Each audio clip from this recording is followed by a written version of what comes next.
ഫാമിലിയായിട്ടൊന്നും പുറത്തിറങ്ങി നടക്കാൻ പോലും പറ്റത്തില്ല. ഞങ്ങളുടെ വണ്ടി. ഇയാളെ പേരാണ് നിഷാന്. കുറച്ച് ദിവസങ്ങൾക്ക് മുന്നേ ഫലസ്തീനെ സപ്പോർട്ട് ചെയ്തുകൊണ്ട് സംസാരിച്ചിരുന്നു. ആ വീഡിയോന്റെ ആ ഇട്ടതിന് ശേഷം ഇവനക്ക് അഖിൽമാരാറിന്റെ ഇരുന്ന് ഭീഷണി വന്നിരുന്നു. അതുപോലെ കുറെ സംഘി തീട്ടങ്ങളിരുന്ന് ഭീഷണി വന്നിരുന്നു. ഇന്നലെ രാത്രി ഫാമിലി കാണ്ട് ഈ പയ്യൻ പുറത്തു പോയപ്പോ 2 പേര് ചേർന്നാണ്ട് അവരെ ആക്രമിച്ചു. ഇതെന്താ, ഫലസ്തീനെ സപ്പോർട്ട് ചെയ്താണ് സംസാരിച്ചു കഴിഞ്ഞാല് കുറെ എന്താണ് ഈ സംഘികൾക്ക് പ്രശ്നം? എന്താണ് ഈ അഖിൽമാരാർക്ക് പ്രശ്നം? ഈ അഖിൽമാരാർ നീയും ഇതേപോലെ പല വീഡിയോസ് പല മതക്കാരെ ഇതിനും പല വിഷയത്തിലും ഈ ഇടപെടലിന് വീഡിയോ ഇടല്ലേ?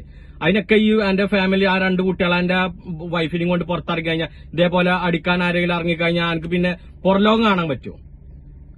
ഇതൊക്കെ വെറും തന്തയില്ല. അത് അഖിൽമാരാർ അന്ന് ഭീഷണിപ്പെടുത്താണ്ട് ഓന്റെ പേഴ്സണലായിട്ട് മെസ്സേജ് അടക്കം ചെയ്തിരുന്നു.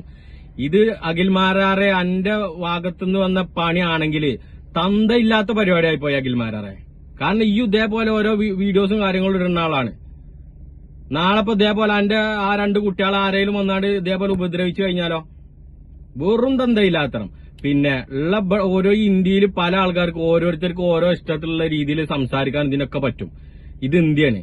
ഇത് നിങ്ങൾക്ക് ഭരണം കിട്ടിയെഴുതിയാണ്ട് നിങ്ങൾ പറയുന്ന പോലെ ഭക്ഷണം കഴിക്കണം, നിങ്ങൾ പറയുന്ന പോലെ നടക്കണം എന്നുള്ള തന്തയില്ലാത്ത വർത്താനം ഉണ്ടല്ലോ, അത് നിർത്തിക്കോളി. നല്ലതിനാവൂല.